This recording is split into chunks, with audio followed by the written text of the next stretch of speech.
Hi, I'm Laurence Parker-Brown. Welcome to the Inside Network.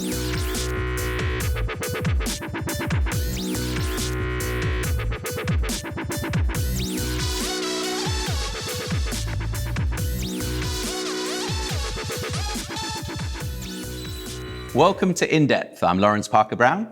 Delighted to be joined by Investment Director at Ruffer, Alex Lennard, and we're going to discuss portfolio construction in a new period.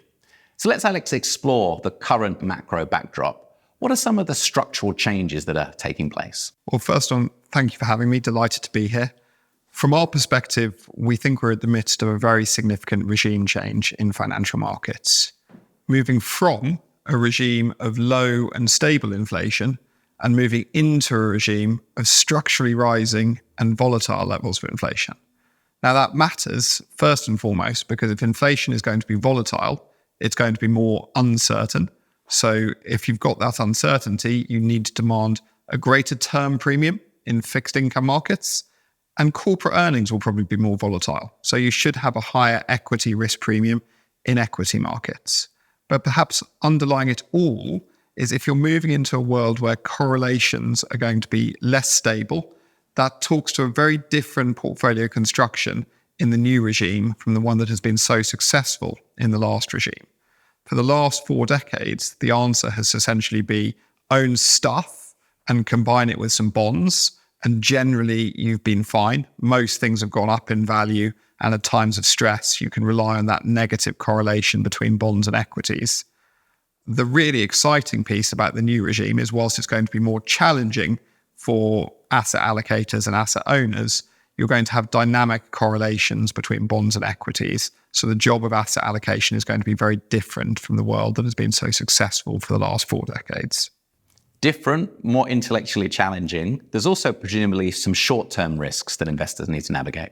In the short term, we think, and I think the market has become very certain about a number of things. Certain that we're going to have either a soft landing or no recession at all. Certain that the Fed are going to be able to seamlessly transition from one economic cycle to the next. Our contention is that that might be the case. We could get a soft landing. But actually, when there's such a high degree of certainty in markets, you won't be rewarded for that taking place. The danger that we see it is actually if that certainty breaks.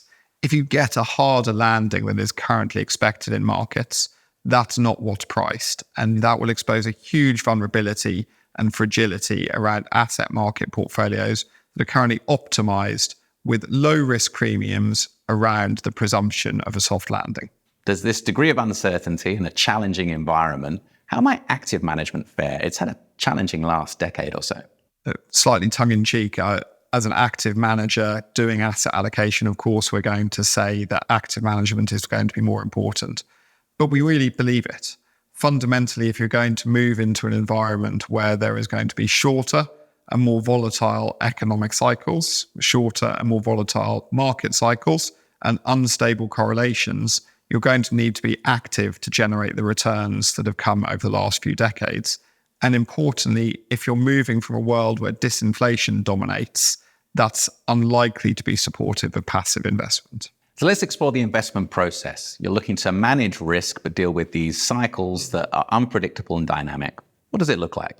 So at Ruffer, we really invert the telescope in that our starting point for our investment philosophy is as much as clients like making money, they hate losing it more. So we put capital preservation at the center of everything we do. And if we can preserve capital in the bad times, hopefully in the good times, the returns should look after themselves. So in the same way that our philosophy inverts the telescope, we do the same when it comes to capital allocation. So our starting point is identify the risks that we see in the world, probability weight them. So ask ourselves how likely is it that they're going to occur and how impactful will they be? And if the answer to either of those questions is somewhat, we will put in place the assets that we think will deliver a positive return should those risks come to pass. Now, we have the privilege of being unconstrained. So however worried we might be about the risks, we always acknowledge there will be opportunities to drive returns. So we will always combine our protective investments with investments in growth. Now, the key is that we see that our growth investments enable us to carry those protections positively when they're not required. Now, that's very different from how most people think about capital allocation decisions. Most people start with growth and then think about how they can diversify or hedge the risk away.